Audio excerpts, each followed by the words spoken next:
Halo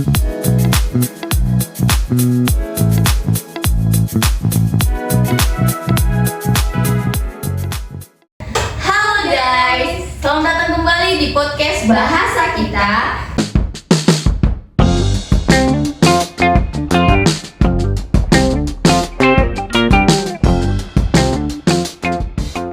Dan di sini adalah tempat kita mengeksplorasi dan juga membahas mengenai keindahan bahasa Indonesia.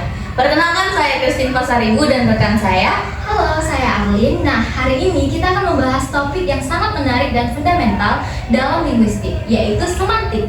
Nah, banyak dari kita mungkin familiar dengan kata ini, tapi apakah kita benar-benar memahami apa itu semantik dan mengapa penting dalam kehidupan sehari-hari? Nah, benar sekali Arlin.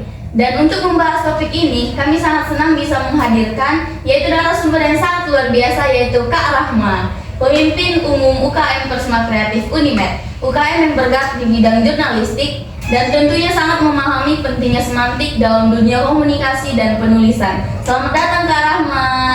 Halo, terima kasih atas undangannya, Kak Arlin dan juga Kak Christine. Tentunya senang sekali bisa berbagi dan berdiskusi bersama teman-teman di sini. Dan terutama topik kita mengenai semantik ya. Dan pastinya di dunia jurnalistik kita banyak nih menemukan kosakata-kosakata yang tentunya maknanya berbeda, sehingga ini topik yang benar-benar menarik sih untuk dibahas karena ini menyangkut bahasa yang kita gunakan sehari-hari. Oke guys, sebelum tanya-tanya nih ke Kak Rahma, kita jelasin dulu ya apa itu semantik.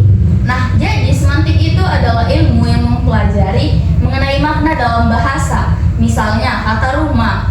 Kata rumah ini bukan berarti cuma bangunan, yaitu bisa disebut juga sebagai tempat yang hangat dan juga nyaman. Nah, betul sekali. Semantik itu penting banget buat komunikasi kita sehari-hari. Nah, tanpa adanya semantik, kata-kata cuma bunyi doang tanpa makna. Oke, kita mulai dari kata tanda ya Kak Rahma. Apa sih tanda itu dalam semantik? Nah, kalau tanda itu adalah sesuatu yang mewakili hal lain. Dan di dunia jurnalistik sendiri kita tentunya sering menggunakan kata ini. Contohnya seperti kata demo. Nah, demo ini kan sesuatu yang menunjukkan hal protes. Tetapi tentunya setiap orang itu memiliki interpretasi yang berbeda mengenai kata ini. Oh, jadi tanda itu bisa diartikan bermacam-macam ya Kak?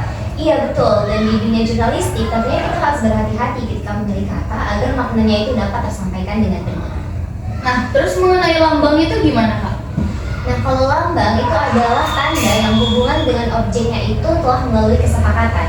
Nah, contohnya seperti kata buku di Indonesia dan book di Inggris. Tentunya ini menuju kepada satu hal yang sama, yaitu benda mati, yaitu alat tulis. Tetapi dia dengan penamaan ataupun dengan bunyi yang berbeda.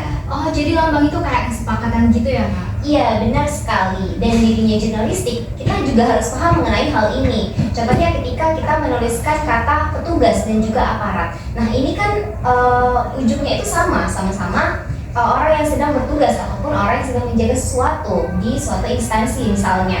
Tetapi ketika kita menggunakannya, tentu maknanya itu ataupun kesan yang ditimbulkan itu bisa berbeda. Nah, kalau simbol apa itu bedanya dengan lambang Kak? Nah, kalau simbol itu dia lebih kompleks dan lebih emosional. Nah, contohnya itu seperti bendera merah putih. Bendera merah putih ini tentunya bukan hanya sekadar kain bagi kita, tetapi dia itu adalah simbol Indonesia, simbol kemerdekaan dan juga simbol perjuangan. Wah, jadi maknanya lebih dalam ya Kak ya?